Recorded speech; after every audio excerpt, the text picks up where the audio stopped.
5 দফা দাবি আদায়ে সারা দেশে কর্মবিরতি পালন করছেন চিকিৎসক ও মেডিকেল শিক্ষার্থীরা।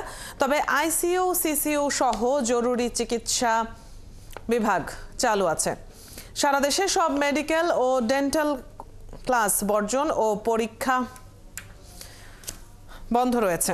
একই সাথে ইন্টার্ন ও পোস্ট গ্র্যাজুয়েট চিকিৎসকরাও এই কর্মবিরতি পালন করছেন। সরকারি বেসরকারি সব হাসপাতালের ইনডোর ও আউটডোর সেবা এবং চিকিৎসকদের প্রাইভেট চেম্বার বন্ধ রয়েছে।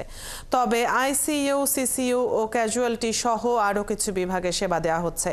এদিকে চিকিৎসকদের কর্মবিরতির মধ্যেও রোগীদের স্বাভাবিক সেবা দিচ্ছে ঢাকা মেডিকেল হাসপাতাল। বহির্বিভাগের টিকিট ছাড়তে দেরি করায় ভোগান্তিতে পড়েন রোগীরা। আর মেডিকেলের চিকিৎসা সেবা সচল রাখতে নজরদারি করছে প্রশাসন বিভাগ। এদিকে কর্মসূচির অংশ হিসেবে আন্দোলনকারীদের কেন্দ্রীয় শহীদ মিনারে অবস্থান নেওয়ার কথা রয়েছে। সেখান থেকে স্বাস্থ্য মন্ত্রণালয় অভিমুখে লং মার্চ করা হবে। এছাড়া জেলায় জেলায় বিক্ষোভ সমাবেশও করবেন তারা। আজকের মধ্যে তাদের দাবি মানা না হলে আরও কঠোর কর্মসূচির ঘোষণা দেওয়ার হুঁশিয়ারি দিয়েছেন আন্দোলনকারীরা। 9টার দিকে বলতেছে ডাক্তার আসবে না, পরে আমরা ভিতরে গেছি, যাওয়ার পরে এখন বলতেছে যে হ্যাঁ ডাক্তার যান, টিকিট দিবেন। ডাক্তার দেখাতে পারবো কি পারবো না তাও জানি। ডাক্তার দেখাতে আছে আমার ওয়াইফের সিটি কাটার জন্য, কিন্তু আসছে 6টা বাজে। সবাই পাবলিকে গেলাম, তারপর ডাক্তার পাঠাইলে, তারপর আমাদের এখন সিরিয়াল দিলে আমাদের কালকেও আসছি, বিরক্ত করে ফেলতে দেয় নাই। লাস্টে আমরা হকম দিছে। ধর্মঘটের জন্য কি মানুষ কি মরে যাবে? তারা ধর্মঘট করছে, এনে অসহায় মানুষ, বাচ্চা নেখা, একটা মহিলা বাচ্চা নেখা রয়েছে। মেডিকেলের চিকিৎসকদের কর্মবিরতির আরও খবর জানবো। যুক্ত হচ্ছেন সহকর্মী মোহন ইসলাম।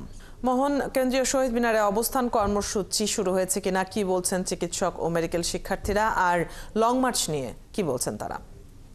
মেডিকেলের যারা শিক্ষার্থী রয়েছে এবং চিকিৎসক যারা রয়েছেন তাদের যে সমাবেশ, সেই সমাবেশটি শুরু হয়েছে একটু আগেই।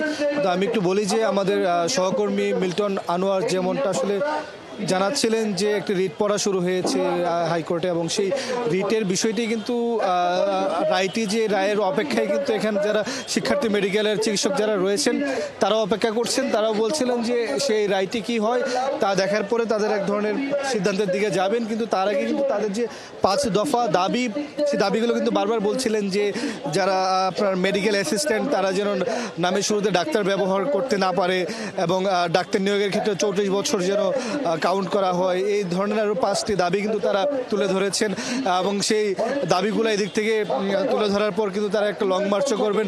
এখানে আমরা কয়েকজন চিকিৎসকের সাথে কথা বলে জানবো আরও একটু বিস্তারিত। আপনার সাথে একটু কথা বলি, আপনারা দাঁড়িয়েছেন এখানে আজকে, আপনাদের এখানে আসলে দাঁড়ানোর কারণ আমরা জানি, তাও যদি আমাদেরকে একটু জানান যে আপনাদের দাবিগুলো কী কী, এবং দাবি পূরণ না হলে আপনারা কী করবেন? আমরা আসলে সবাই সারা দেশের ডাক্তাররা এসেছি এখানে। আমাদের 5 দফা দাবিটাই মেইন। এখানে হচ্ছে যারা প্রাইভেট অ্যাসিস্ট্যান্টরা কাজ করছে, ওরা ডাক্তার পদবি ব্যবহার করতে পারে না।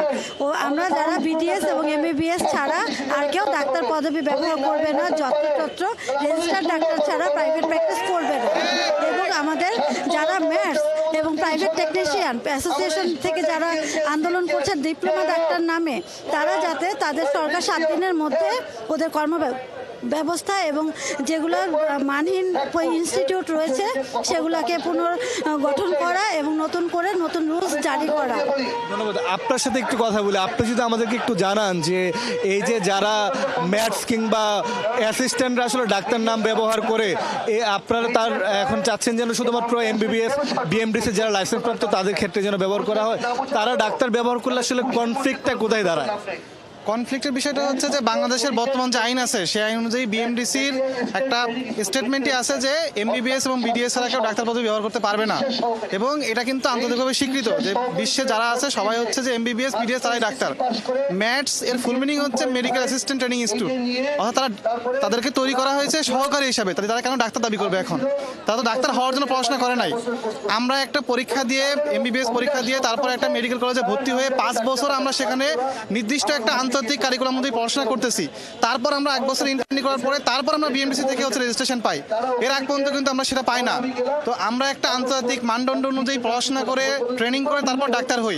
এখন যদি কেউ কোনো নিয়ম নীতি না মেনে হুট করে এসে বলে আমি ডাক্তার হয়ে যাবো, এটা কি কখনো গ্রহণযোগ্য হয়? এটা তো গ্রহণযোগ্যতার মধ্যে পড়ে না। তো এটা বাংলাদেশে শুধু আইন, এটা আন্তর্জাতিকভাবে স্বীকৃত যে এমবিবিএস এবং বিডিএস ছাড়া কেউ ডাক্তার হিসেবে নিজেকে দাবি করতে পারবে না। মোহন, আমরা সেখানে যারা আন্দোলনরত আছেন তাদের বক্তব্য শুনছিলাম। আর তাছাড়া এভাবে ডাক্তার পদবি ব্যবহার করার ক্ষেত্রে রোগীদেরও বিভ্রান্ত হওয়ার একটা বিষয় হয়তো থেকে যায়।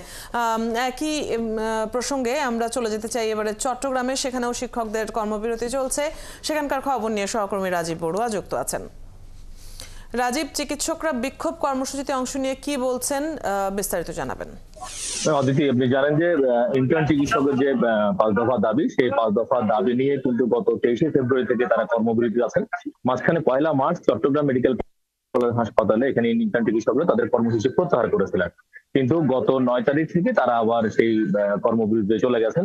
এবং আমি চট্টগ্রাম মেডিকেল কলেজ হাসপাতালে আছি, এখানে গতকাল থেকে কিন্তু যে বহির্বিভাগ, সেই বহির্বিভাগে কিন্তু রোগীর যে চিকিৎসা দেওয়া, সেই সেবাটি আসলে বন্ধ আছে। এখানে আপনি দেখছেন যে অনেকে কিন্তু সকাল থেকে এসছেন যারা আসলে চিকিৎসা সেবাটা পাচ্ছেন না। এবং এখানে পরিচালকের সাথে আমাদের কথা হয়েছে, পরিচালক বলছিলেন যে সকাল 10টা পর্যন্ত বহির্বিভাগের টিকিট দেওয়া হয়েছে এবং 10টার মধ্যে যারা টিকিট নিতে পেরেছেন তারা সেবা পাচ্ছেন, কিন্তু এর পরবর্তীতে আসলে যারা এসছেন তারা আসলে সেবাটি পাচ্ছেন না। এখানে আমরা জানেন যে যেহেতু এটা টার্সিয়ারি হাসপাতাল হিসেবে শুধুমাত্র চট্টগ্রাম না, চট্টগ্রামের বাইরে আরো 5টি জেলা থেকে কিন্তু এখানে চিকিৎসা নিতে আসেন এবং আশেপাশের অনেক উপজেলা থেকে এখানে লোকজন এসে চিকিৎসা নিতে, তাদের বাচ্চা, বৃদ্ধ সহ অনেকে আসলে চিকিৎসা নিতে এসেছেন, যারা আসলে চিকিৎসা না পেয়ে খুবই ভোগান্তির মধ্যে আছেন। তারা বলছেন যে আসলে এরকম হঠাৎ করে তারা আসলে জানেনও না যে আসলে কেন এখানে চিকিৎসাটা বন্ধ রয়েছে। এবং তারা বলছেন যে যাদের কর্মসূচি তারা তাদের কর্মসূচি পালন করুক, কিন্তু আসলে তারা যে দূর দূরান্ত থেকে এসছেন, সেই দূর দূরান্ত থেকে এসে তাদের চিকিৎসা সেবা, সেই সেবাটি যেন আসলে তারা পান, সেটি আসলে তারা চাচ্ছেন। তো যদিও এখানে বহির্বিভাগের এখন চিকিৎসা সেবাটা বন্ধ আছে, কিন্তু ইনডোরের চিকিৎসা সেবাটা আসলে চলছে। এবং এখানকার মেডিকেল হাসপাতালের যিনি পরিচালক প্রত্যেকদিন তিনি বলছেন যে আসলে হাসপাতালের ডাক্তার সহ অন্যান্য যারা রয়েছেন তারা কিন্তু এখানে চিকিৎসা সেবাটা দিচ্ছেন, বিশেষ করে ইনডোরে, কিন্তু আউটডোর সেবাটা আসলে পাচ্ছেন না। এবং এখানে যারা আন্দোলন করছে, সেই আন্দোলনরত ইন্টার্ন চিকিৎসকরা আসলে বলছেন যে তারা এই যে রোগীদের যে দুর্ভোগ, সেটি আসলে তারা স্বীকার করে বলছেন যে তাদের আন্দোলনের কারণে কিছুটা রোগী দুর্ভোগ হলেও তারা যে আসলে আন্দোলনটি করছেন, যে 5 মাস 6 মাস ট্রেনিং নিয়ে কেউ যে ডাক্তারি পেশা চালিয়ে যাচ্ছেন এবং তারা যে অ্যান্টিবায়োটিক সহ নানা ধরনের ওষুধ দিচ্ছেন, এতে কিন্তু যারা সেবা নিতে আসেন তারা আসলে তাদের যে চিকিৎসা সেবা সেটা আসলে মূলত ব্যাহত এবং একটা জীবন নাশের পর্যায়ে পড়ে যায়। ফলে তারা রোগীদের এই স্বার্থের কথা চিন্তা করে তারা বলছেন যে তারা 5-6 মাস কেউ ট্রেনিং নিয়ে তারা আসলে কেউ ডাক্তার হতে পারে না বা ডাক্তার লিখতে পারে না। ফলে তারা আপনার মাধ্যমে আমরা সেখানে অবস্থানরত এবং কর্মবিরতি চালিয়ে যাওয়া চিকিৎসকদের বক্তব্য জেনে নিচ্ছিলাম। দর্শক, সারা দেশেই চিকিৎসকদের কর্মবিরতি চলছে, এ বিষয়ে জানছিলাম সহকর্মীদের কাছ থেকে।